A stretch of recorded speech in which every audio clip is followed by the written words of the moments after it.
Labrīt, Krista, vai jūs mūs dzirdat? Jā, es jūs dzirdu, un es ļoti ceru, ka jūs arī mani dzirdat un redzat ļoti skaidri. Sveicināti, mēs jūs vēl neredzam, jā, tagad redzam. Labrīt, Krista, laipni lūdzu konferencē un dod vārdu jūsu prezentācijai. Lielas paldies! Pacentīšos uzlikt arī savu prezentāciju. Jā, varbūt operatori varētu parādīt prezentāciju visiem klātesošiem telpā.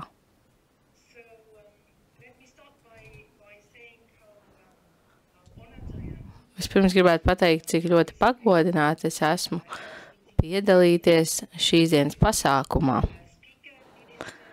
Kopā ar Saeimas priekšsēdētājas biedri, ministriem, ekspertiem, dāmām un kungiem visiem vēlos teikt labrīt un pateikties par šīs konferences organizēšanu.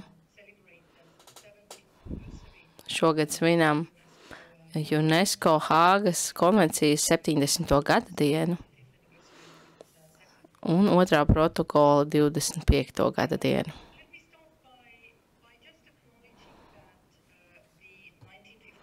Vispirms gribētu atzīt, ka 1954. gada Hāgas konvencija ir saistīta ar kultūras vērtību aizsardzību bruņotu konfliktu gadījumā, kas ir viens no UNESCO pamatdokumentiem kultūras mantojuma aizsardzībā, un tā tika pieņemta pēc Otrā pasaules kara, kura laikā piedzīvojām iznīcinošu ietekmi uz kultūru.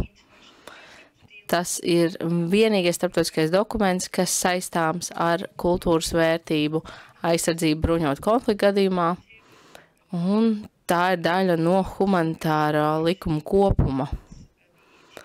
Tā papildina Ženēvas konvencijas, kas uzsver cilvēka dzīvības un cieņas aizstāvību kara laikā. Hāgas konvencijas preambulā rakstīts, ka jebkuras tautas kultūras vērtību izpostīšana nozīmē visas cilvēces kultūras vērtību izpostīšanu, jo katra tauta sniedz savu ieguldījumu pasaules kultūrā. Tādējādi tiek atzīts, ka katra kultūra ir būtiska visai cilvēcei. Bieži vien mēs gan redzam, ka bruņot konfliktu laikā kultūrai tiek uzbrukts, vai nu tā ir netiešs mērķis, dažreiz pat tiešs mērķis. Tādējādi tiek atzīts, ka kultūra ir būtiska, kā mūsu identitātes daļa. Tā definē, kas īsti mēs esam kā tauta. Kultūrai kļūstot par mērķi, tas vājina kopienas spēju atgūties. Un atgūties no dažādām krīzēm un atjaunot dzīvi pēc krīzes. Viņi zaudē šo te sasaisti, ko sniedz kultūras mantojums. UNESCO ir apvienoto nāciju specializētā organizācija kultūras jautājumos. Gadu gaitā mēs esam izstrādājuši visaptverošu instrumentu kopumu kultūras aizsardzībai. Ir arī redzamas dažādās konvencijas ekrānā. Tās ir redzamas, kas sākas ar Hāgas konvenciju, pasaules mantojuma konvenciju, nemateriālā kultūras mantojuma konvenciju, zemūdens mantojuma konvencija, kā arī konvencija par kultūras izpausmi aizsardzību. Visu šo konvenciju kopums nosaka standartus un arī pienākumus, kas skar visas pasaules sabiedrību. Tas nosaka, ka kultūras objekti ir jāaizsargā arī ārkārtas situācijās. Arī noteikti ir galvenie pasākumi pirms krīzēm, krīžu laikā un pēc krīzēm, kas skar arī bruņotos konfliktus. Turklāt tas ir galvenais tiesiskais satvars, kura ietvaros veicinām starptautisko sadarbību kultūras mantojuma saglabāšanā un aizsardzībā. konkrētāk runājot par Hāgas konvenciju un tās 2 protokoliem, tie nosaka galvenos standartus un aizsardzības saglabāšanas pasākumus, kas ir jāievieš miera laikos, lai kultūras sektors būtu aizsargāts arī bruņota konflikta laikā. Viens no pasākumiem ir kultūras objektu atzīmēšana ar īpašo zilā vairoga zīmi. Šeit jūs redzat 3 dažādas variantus. Tātad pirmā ir vispārīgās aizsardzības zīme. Jebkura atbildīgā iestāde var pieteikties šī zīmē un izvietot tos objektos, kas šķiet būtiski, kā nacionālā mantojuma daļa. Nākamais ir šie te 3 elementi, kas apzīmē īpašu aizsardzību. Tas arī ir aprakstīts Hāgas konvencijā un 2. protokolā. Un šis apzīmējums nodrošina tādu stingrāku aizsardzību, kultūras mantojuma aizsardzībai. Bet Hāgas konvencijā ir uzskaitīti arī citi veidi, piemēram, dokumentācija, inventarizācija, ārkārtas izbraukšanas plāni un izvešanas plāni, kas ļauj aizsargāt kultūras mantojumu, bet arī bruņotajos spēkos ir nepieciešams īpašas nodaļas, kuru uzdevums ir aizsargāt kultūras mantojumu un vērtības, sadarbojoties arī ar NVO šī uzdevuma veikšanai. Mūsdienās redzam, ka saskaņā ar valstu ziņojumiem konvencijas ietvaros tikai 35 valstis ir izveidojušas īpašas vienības bruņotajos spēkos. Galvenokārt tas ir Eiropas bruņotajos spēkos, piemēram, Francijā, Itālijā, Nīderlandē, Austrijā un Lielbritānijā. Mēs tiešām aicinām arī pārējās valstis izveidot šādas īpašās vienības savos bruņotajos spēkos. Šobrīd ir redzams, ka 136 valstis ir apstiprinājušas Hāgas konvenciju, 112 valstis apstiprinājušas 1. protokolu un tikai 89 valstis apstiprinājušas 2. protokolu. Mēs ar prieku redzam, ka ņemot vērā arī šī brīža ļoti nedrošos apstākļus starptautiskajā līmenī, palielinās interese par 2. protokola apstiprināšanu. Ar prieku arī vērojam, ka arī Latvijas parlaments strādā pie tā, lai ratificētu Hāgas konvencijas 2. protokolu. Mēs esam gandarīti, ka 2.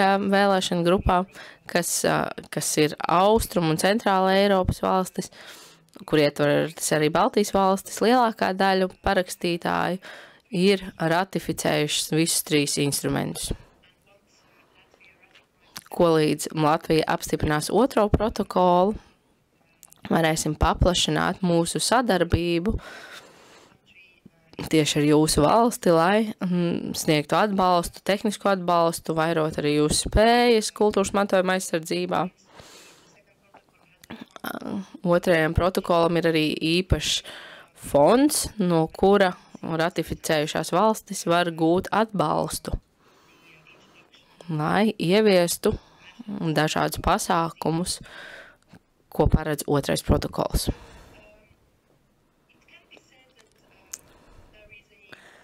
Jāteic, ka aizvien vairāk tiek atzīta kultūras nozīme starptautiskajā līmenī. Tas sākās šī gadsimta sākumā ar ANO drošības padomes rezolūciju numur 2347, kas ir pirmā ANO drošības padomes rezolūcija, kas pievērsies tikai un vienīgi kultūras mantojuma aizsardzībai un atzīst kultūras lomu mieru un drošības veicināšanā un sociālās drošības vairošanā, salāgojot un vairojot sabiedrības noturību. Šajā sakrā gribēju minēt kultūras ministru konferenci, kas notika Meksikā 2022. gadā. Tātad šī UNESCO pasaules konferences par kultūras politiku un ilgspējas attīstību Mondia kultu rezultējās deklarācijā, ko apstiprināja vairāk nekā 100 valstu ministri. Un arī tur tiek atzīts, cik būtiski ir pasargāt un veicināt cilvēktiesības un kultūras daudzveidību, ņemot vērā, ka aizvien pieaug draudi kultūrai un tās izmantošana mērķiem, kas ved uz iznīcību. Un nu pat Ņujorkā dalība valstis apmeklē arī nākotnē veltīto samitu un tika pieņemts nākotnes pakts.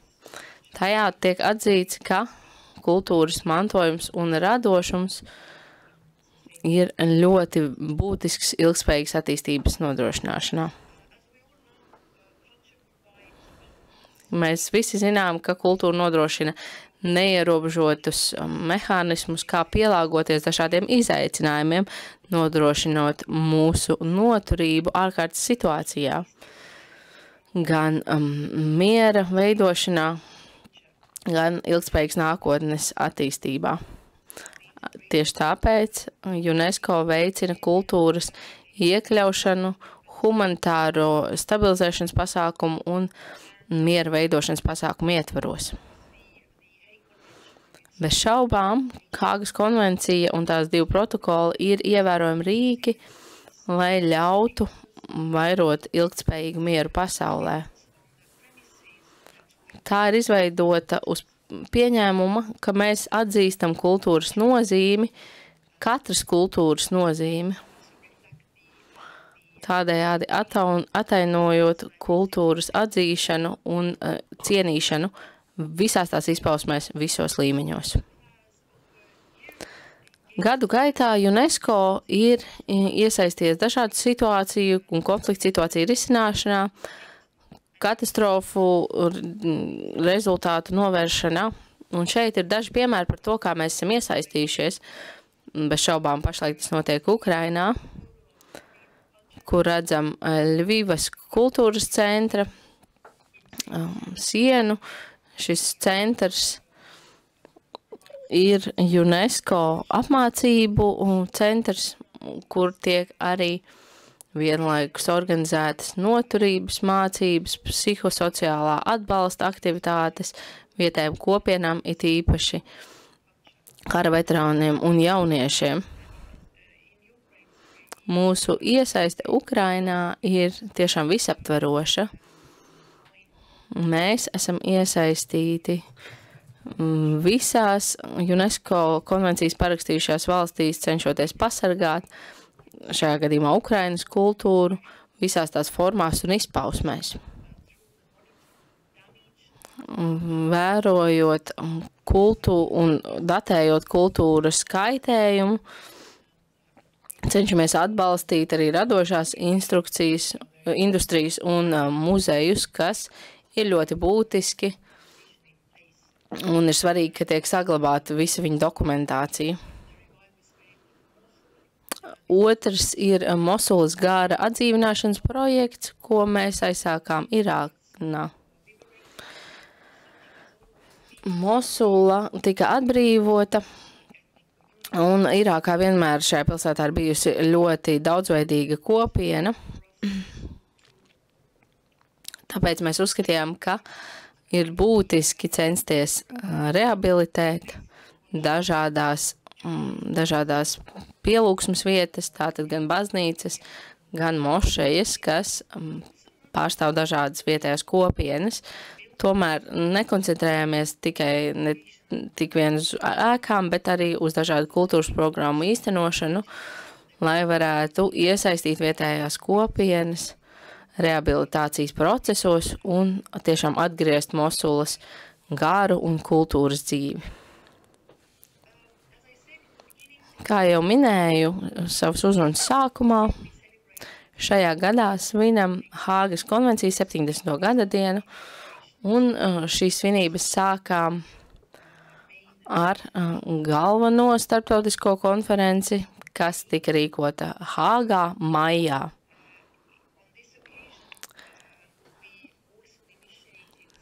Šajā pasākumā aizsākām jaunas iniciatīvas, lai atzītu, cik būtiska ir konvencija un cik būtiski tā turpina būt. Vienlaikus atzīstot arī jaunos izaicinājumus, ar ko saskaramies mūsdienās. Jaunās iniciatīvas skāra gan civilo un militāro aliansi, kas tika izveidota, lai vairotu bruņoto spēku kapacitāti kultūras vērtību aizsardzībā. Tāpat arī veicināsim civilo ekspertu un militāro ekspertu sadarbību gan valstu reģionālajā un globālajā līmenī. It īpaši pēdējā laikā konflikta zonās tas ir īpaši novērojams, ka pilsoniskai sabiedrībai nav vienmēr pieeja visiem objektiem un reģioniem, tāpēc ir būtiski, ka militārā un civilā joma cieši sadarbojas. Nākamā iniciatīva ir saistīta ar tieslietu jomu.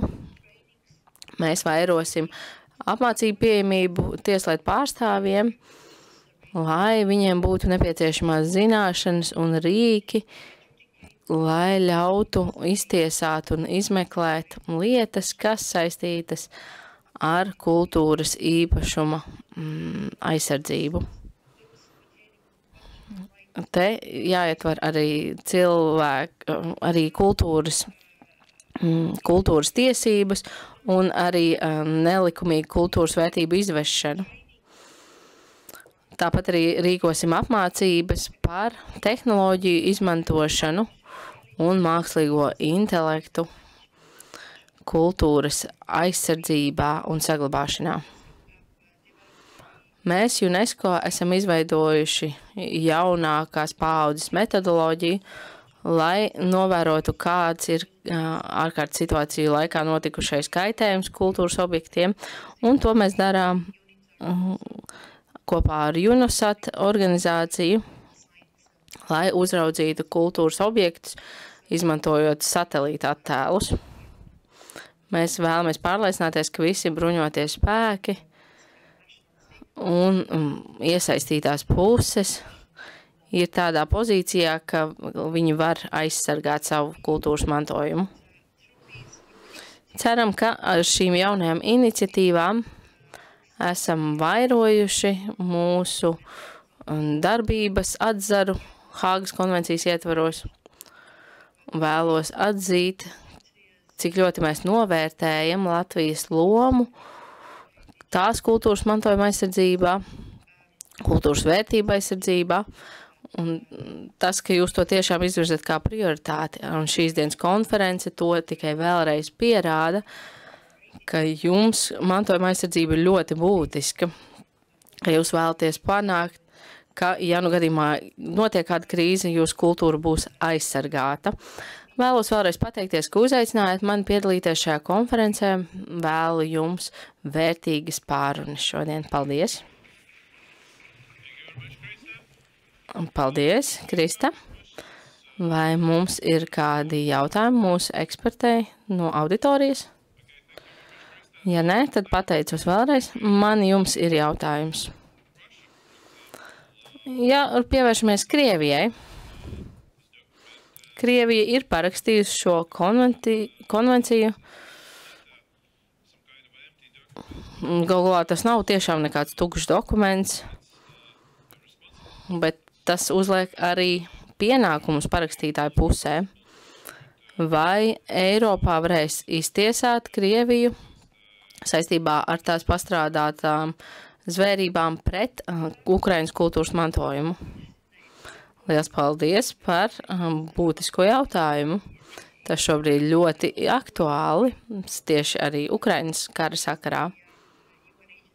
UNESCO ir ANO aģentūra, kas strādā pie kultūras veicināšanas un saglabāšanas. Mūsu uzdevums nav iztiesāt pārkāpumus vai saukt pie atbildības tos, kas ir pastrādājuši noziegumus pret kultūras mantojumu, bet tomēr mēs datējam no pašas pirmās konvencijas, atvainojiet, no pašas pirmās konflikta dienas, mēs esam dokumentējuši to postījumu, kas ir izdarīts pret Ukrainas kultūras mantojumu. Un mēs esam novērojuši, ka konflikta situācijās gan Malī, gan Irākā ir izveidotas īpašas komisijas, un starptautiskā tiesa ir šajā sakarā saukus pie atbildības nozieguma pastrādātājus. Un šādos procesos UNESCO dokumentācija ir bijusi būtisks rīks, lai sauktu pie atbildības noziedzniekus. Mēs katru dienu strādājam ar Ukrainas kultūras ministriju, lai apkopotu visu dokumentāciju, un mēs to nododam Ukrainas atbildīgajām instancēm, lai viņiem viss šis ir pieejams, un tas viņiem ļaus arī turpmāk strādāt un iekļaut šo dokumentāciju un vairot atbildības saukšanu saistībā ar Krievijas federāciju.